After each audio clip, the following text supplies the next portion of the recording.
Hello and welcome to International Forum. We're going to look at the situation in Afghanistan as it stands today, winter of 2009. We all know that the situation there is extremely difficult. Many have said that the Obama presidency will be defined by America's success or failure in Afghanistan. The big question for America now is whether there will be light at the end of the tunnel after more than 8 years of war there, after all the lives lost and fortunes spent. Our guest today is a frequent guest on our program, Ambassador Robert Finn, who is America's first ambassador to Afghanistan after the toppling of the Taliban government in 2001. A veteran former diplomat and a scholar of Middle Eastern and Central Asian affairs, Ambassador Finn is now with the Liechtenstein Institute for Self-Determination in the Woodrow Wilson School of Public and International Affairs, Princeton University. Welcome back, Thank Ambassador you. It's Finn. nice to be here. It's wonderful to have you back with us. You wrote, well, I saw this in a paper by you published in October 2009 entitled Afghanistan Still Wrong After All These Years. And you said the challenge is now greater than it was in 2001. Can you explain to us what you meant? Yeah, sadly it is still wrong because we didn't do the right things then, and we're still not doing all the right things. The challenge is greater because in 2001 we had a fairly easy victory over the Taliban. They left when I left Kabul in the summer of 2003. We thought that the Taliban would be reduced to a minor irritating factor within 6 months to a year. And that has, as we all know, radically turned in the opposite direction. And the reason that it did was that we didn't do the right things in the first place. We did not send enough soldiers there. There was the policy of the small footprint. We did not send enough civilian people to help, and we're still not sending enough civilian people to help.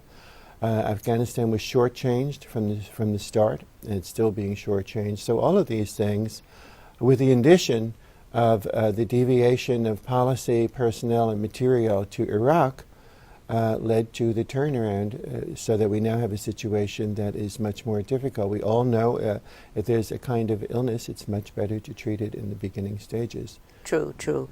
So I guess one result of our neglect in Afghanistan was that the insurgent network has grown by leaps and bounds. How vast is the insurgent network? Well, it's the numbers are hard to find, but it's not necessarily that vast. What has happened is that it has spread to Pakistan, and that we've had the gradual alienation of many of the Pashtun tribes. And this is something that, again, was foreseeable. While I was there, many people said to me, look, we want you to succeed. We believe in what you're doing. We know that you have good intentions. We hated these people when they were in power. But we have to live here. And if you can't succeed, and many people have come here and not succeeded before you, then we will have to find a way to accommodate ourselves because we have to live here. And that's what's going on. Talk about Pakistan a little bit more. There's this long, porous border. You had described it as the border is as a sieve, where the Taliban just goes over there when they're chased by the Afghan troops and NATO troops, and then they come back when things are a little bit cooler. How important is it that we get control of that border, seal it, so to speak? I think it would be, it's very important, but it's also pretty nearly impossible because of the difficulty of the terrain.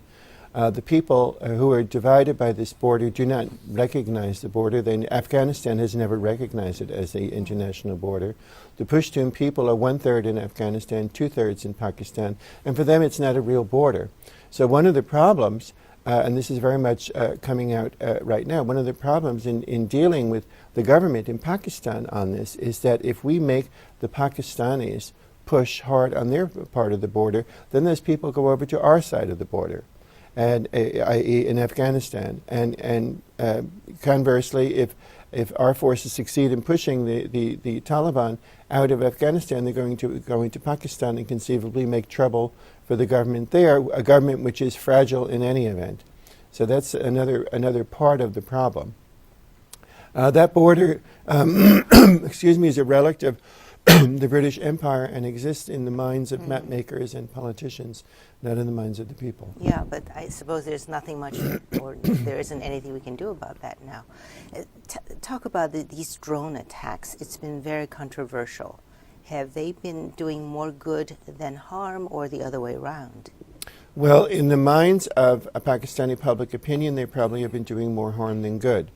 In the minds of our military experts, they probably have been doing more good than harm, or they wouldn't do them, because they're certainly not aiming to do harm. Shall we continue? And I think we probably will continue.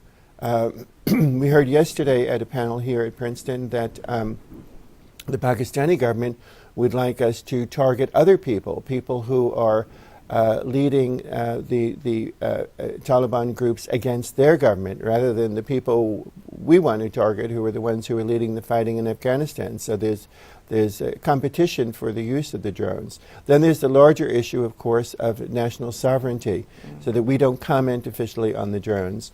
The Pakistani government has a position, the official position, that they don't allow this to happen. It's a legal fiction. Troop surge. President Obama at the beginning of December said that he would send 30,000 more troops to Afghanistan. And so by the time all of them are deployed, we would have about 100,000 American troops as part of the NATO forces in Afghanistan. Do you or did you agree with the troop surge? I think if they want to send more troops, that's fine. I think it's going to be helpful. I see what the plan is, and I hope that part of it, the military part of it, will work out. What concerns me is the lack of an articulated plan for the follow-up part of that, which is to bring in the Afghan government, to bring in Afghan security, and no mention was made of creating an Afghan economy that would pay for this. President Karzai just the other day shocked people by saying that they would need financial support until 2024. Yes, I heard well, that. It's about time that somebody said this. Yeah, so, you know, many people have said or asked the question, what are America's objectives in Afghanistan today? What are they? I think that would help define what we should be doing. Yeah, I think the objectives are what they were in the beginning, which is to prevent Afghanistan from becoming a platform for international terrorism. And I still think that if we withdrew in a precipitous way, that would happen, even though we've seen... You mean a Taliban takeover? A Taliban takeover, an Al-Qaeda resurgence. They would use... the unsettled state of what happened to aggrandize their own power. I think that is clear. I think that is a danger. I believed in the mission in Afghanistan in the first place, otherwise I would not have gone there. I think it is a threat not just to the United States, but to many countries. If we've seen the Al-Qaeda attacks, they've actually killed far more Muslims than Christians. But they're still active worldwide. So sadly, it is a threat that is still extant, and Afghanistan is still a platform where we have to fight, I think, to remove the possibility of it becoming an even wider threat. But should President Obama have put down July 2011 as the date for the beginning of the withdrawal of American presence? Well, did you mean American troops or presence altogether? Well, as you know, since that statement has been made, people have been rapidly backpedaling as to what that means.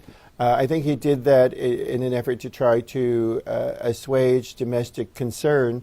And before he said that, I had been saying privately that we have about 2 years before American public opinion will make us start to leave. So when he said 2011, I said bingo.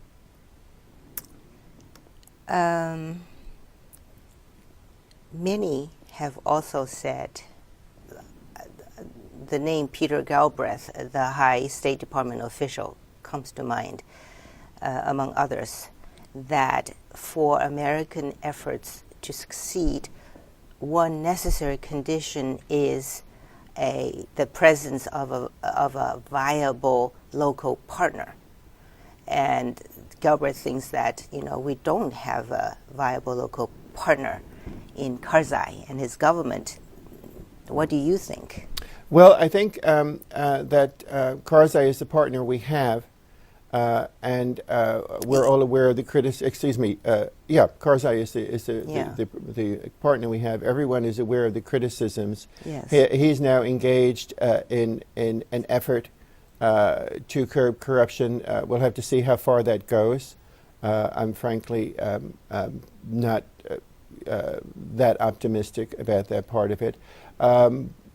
But he is the government. He has been chosen twice by the people of Afghanistan, even though this last election obviously had a great deal of fraud involved in it. Nevertheless, he still won the election. And he still is as much of a choice as the people of Afghanistan have had in their whole history. So we'll have to work with him and push him in the right direction, and we'll only get it as right as we get it. You were speaking about light at the end of the table. There's going to be an end of a tunnel, and it's going to be light there, but it may not be as light as we would like it. It's going to be perhaps a lot murkier. Yeah. Tell us about the state of the Afghan National Army. I have heard good things about the progress that it has made there.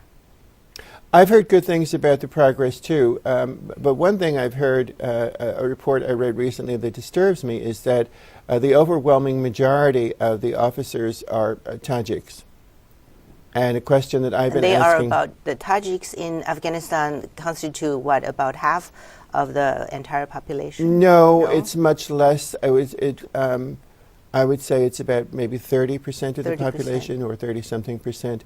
And from the beginning, I've been concerned about the army and who it was loyal to. The Minister of Defense, when it was set up, was Marshal Fahim, who is now a vice president and a leader of the Tajik Northern Alliance troops. And I've questioned all along, who is that army going to be loyal to in the end? And I still have that question. So that's something that kind of troubles me. I have not seen the Afghan National Army as being national as much as I want it to be. Yeah, therefore, when the time comes, they may not do what, say, President Karzai wants them to do? Exactly. What about the Afghan police? They're in much worse shape. They're in much worse shape. The program got off very much on the wrong foot. With the Lead Nation program, the Germans were given responsibility, and the Germans tried to set up a program where they would train very good German police officers, and it was a fine program, except it was not the right program for Afghanistan, that needed thousands of ordinary policemen patrolling the country and doing things. And since then, there have been at least two iterations of further stopgap measures. First, the European community adopted it. Now the Americans are doing much of the training. But the training is pitifully short. The policemen are still mainly illiterate, as are most of the soldiers. And they're seen as very much part of the problem in the countryside.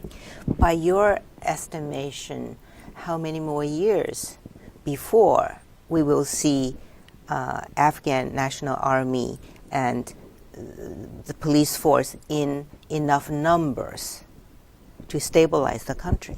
Well, I would just have to guess, but I would say 10 years is the number that pops into my mind.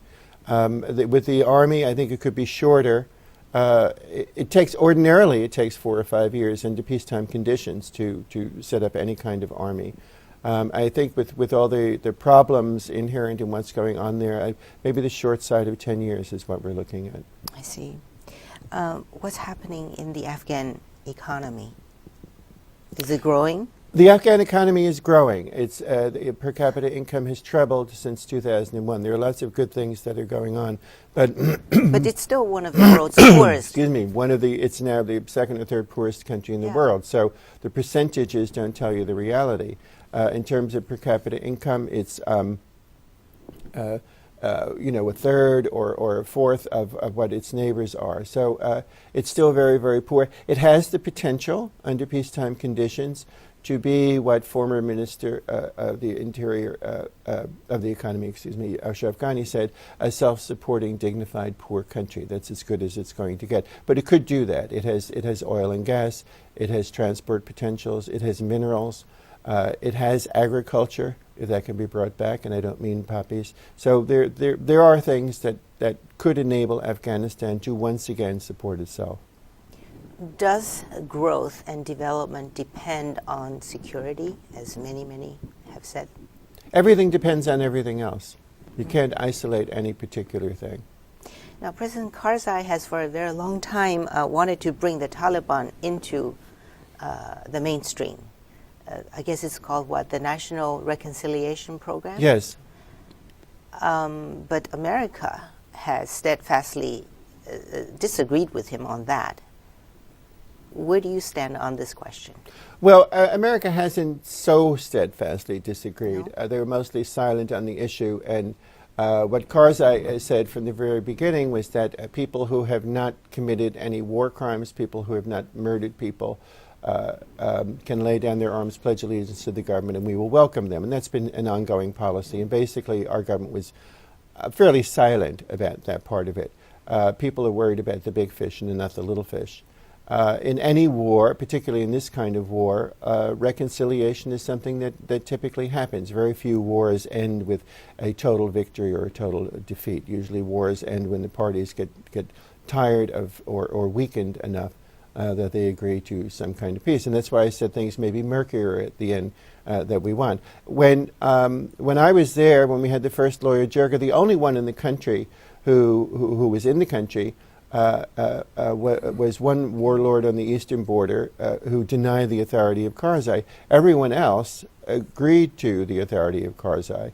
And if you look at some of the statements that are coming from Pashtun leaders, there's room there for some kind of agreement, which would mean perhaps an Afghanistan that looks a little different from what the people at Bonn envisioned.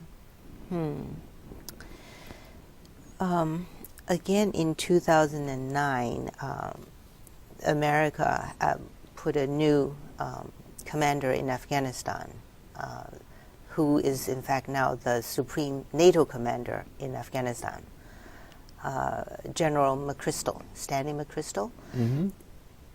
He has put out this counterinsurgency strategy. It's a three-pronged strategy.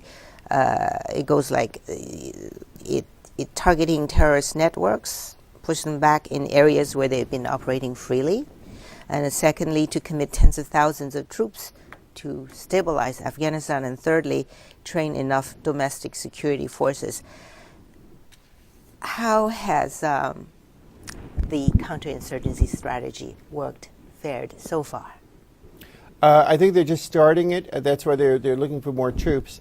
And as I said earlier, that's an action plan. And I'm certainly not going to second-guess him on the action plan. I think that part is fine. But behind that, you need something to replace what was there. When you have peace, then you need to bring in stability, and that means economic stability as well as security stability. You need the police, you need the government, you need the economy. General Eikenberry, who is now Ambassador Eikenberry, said that you need to have the engineers following 1 kilometer behind the troops when they went into these areas to show the people that we're there and we're there to stay. That remains true. And that's the part of the plan that I don't see being articulated.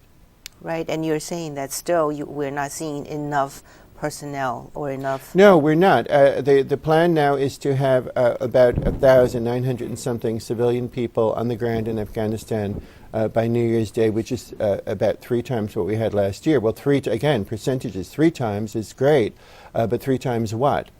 We're 100,000 soldiers, and we're going to have 1,000 civilians, and where are they going to be? Are they going to be locked up in the embassy? Not all of them, certainly. But they need to be out working with people. So I don't see this side of the program, and I'm not blaming this on the Obama administration. This has gone on for many years, actually, from the time of Operation Provide Comfort, with which I was involved in northern Iraq, when we realized that we would have civilian problems and we need to develop a civilian capacity to deal with these things, and we frankly have not done that. Yeah, and I think in addition there seems to be other questions about our own military effectiveness. I was struck by what I found in the New York Times, December 8th, a piece written by an Army officer called The Next Surge, Counter Bureaucracy, and I'll read this to you. In my experience, decisions move through the process of risk mitigation like molasses. When the Taliban arrive in a village, it takes 96 hours for an army commander to obtain necessary approvals to act. In the first half of 2009, the Army Special Forces company I was with repeatedly tried to interdict Taliban. By our informal count, however, we and the Afghan commandos we work with were stopped on 70% of our attempts because we could not achieve the requisite 11 approvals in time. Our vehicles sink into wet roads and crush dry roads because they're too big and heavy, things like that. So you really have to wonder, just, you know, well, could we change some of this? Well, obviously we could change that, and he's telling it from his point of view. You and I are not purvey to what else was going on. Certainly 11 approvals sounds like an extreme number. Yeah. On the other hand, there are many other considerations in the military action, so I can't really speak to the specifics of what was going on. But bureaucracy, as we know, is always with us. And one of the problems of Afghanistan is getting things done quickly, and a lot of mistakes were made because they tried to do things too quickly and didn't think through the process. But that is the nature of government. We're more efficient than some other governments, and perhaps we're less efficient than yet other governments. The Turks have a saying, because the Turks are very good at starting things off, but not necessarily at finishing. And so they say you should start like a Turk and finish like an Englishman. Okay. Talking about Englishmen, talk about the NATO efforts as a whole. They're really not pulling their weight, are they? No, they're not. And is there any way of getting them to do more? I know they've said that,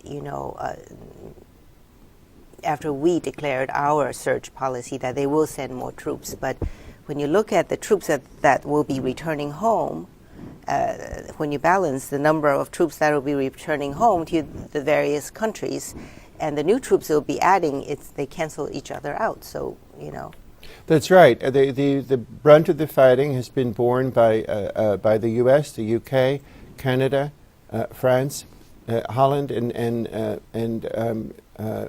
Denmark, and the other countries have. Of course, there are many smaller countries that have also been in the fighting, but there are many countries that have put caveats on the troops that won't let them do fighting. And political leaders have represented this to their people as though it were a humanitarian effort, which it is, but they have not made it clear to the people that they are fighting a war, and they are fighting a war because of a threat to them as well. And I saw from the start that this was going to be a litmus test for NATO. This is the first war that NATO has been in as a war against a NATO member. And with many military alliances, you see that when it comes to fighting in battle, if you look at history, not everyone wants to take their part, and this is a perfect example of it. So yes, the cost has been inordinately borne by certain nations. The Canadians will be leaving in 2011 because of that. They certainly have done their share, but others have not done their share. Right. And what about neighboring countries, the countries that surround Afghanistan, China, some not immediately surrounding Afghanistan, Russia, India? They seem to have engaged in what's nowadays called soft power activities in Afghanistan, and have contributed to the economic progress we've seen in Afghanistan. I mean, is that an alternative way to dealing with the Afghan challenge? In other words, should we be putting more emphasis on diplomacy, on economic and technical assistance in Afghanistan rather than so much emphasis on the military actions? Well, I would say yes. The short answer is yes to that. And I've long been an advocate of greater involvement by the countries in the region, particularly the Central Asian countries. Tajikistan ended its civil war because they were afraid they were turning into another Afghanistan. Uzbekistan has its dreadful human rights record, using as the excuse the threat of Islamic fundamentalism coming from Afghanistan. And as you know, there are Uzbek fighters among Al-Qaeda.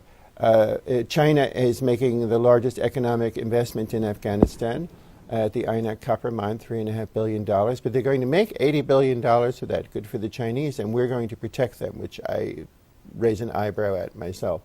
Iran, unfortunately, because of our relations with Iran, Iran could have been a much bigger and better partner in Afghanistan, but because of our own problems with Iran, that hasn't happened. India and Pakistan, many would say, are fighting a proxy war in Afghanistan, and until they stop, both of them stop doing that, there's not going to be any peace in Afghanistan. So explain that. India and Pakistan fighting a proxy war in Afghanistan. Right, Pakistan. Is it over the Kashmir issue? It's partly over the Kashmir issue. It's also because Pakistan is fundamentally paranoid with good reason. Because I think of it as the inadvertent country. Pakistan suddenly was born in 1947 when no one really expected that to happen, and for many months afterwards people thought there would be a resolution and it would all be India again. Well, that didn't happen, and as you know, it's had several wars with India.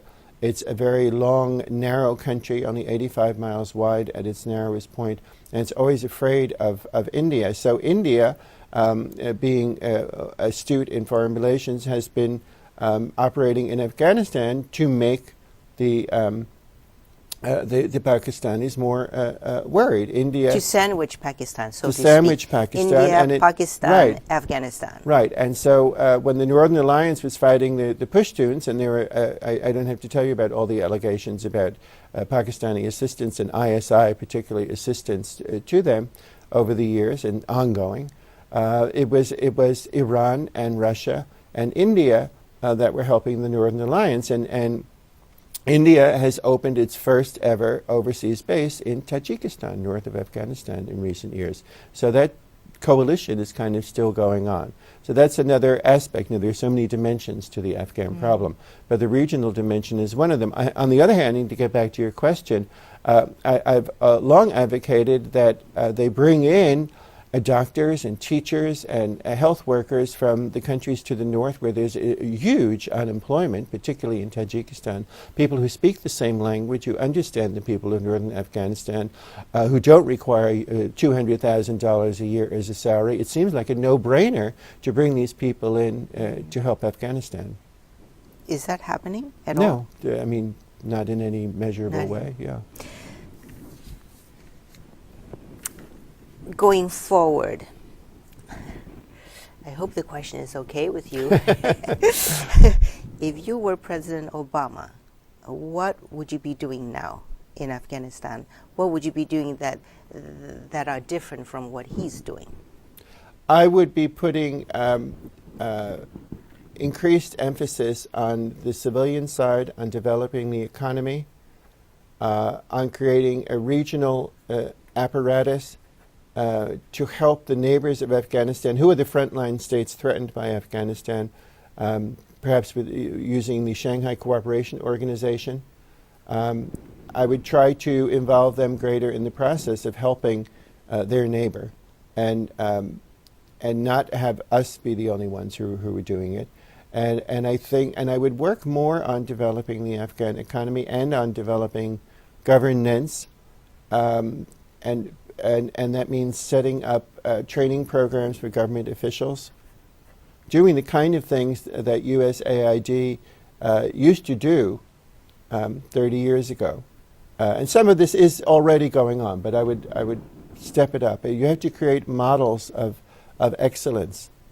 They could do that by picking a particular province, one maybe that's not involved in the fighting, and doing it there. You have to show people that it can be done. How much more do you think, in terms of economic resources, should we be stepping up to put into Afghanistan with all these activities you say should be happening, that you would like to see happening? Well, it's a lot cheaper to do peace than to do war. And approximately 95% of the monies that we've spent on Afghanistan have been spent for military activities so far. So in a time of declining resources, we might look at what we're doing with our money and what we're getting in return for it. That's right, because it's been said that each American soldier cost us $1 million a year. Ambassadors are so much cheaper. Yeah, true. Well, I guess we have a long road ahead. Do you think that we have the stomach to stay there for as long as it takes to stabilize the country, given how important it is? We're going to stay there as long as we do, and we will try to make it as good as we can, and at some point we will leave. And I don't think that we will be completely satisfied when we do leave with what we left behind. That's it for today. A long way ahead. Thank you, Ambassador Thin. It's always a pleasure having you.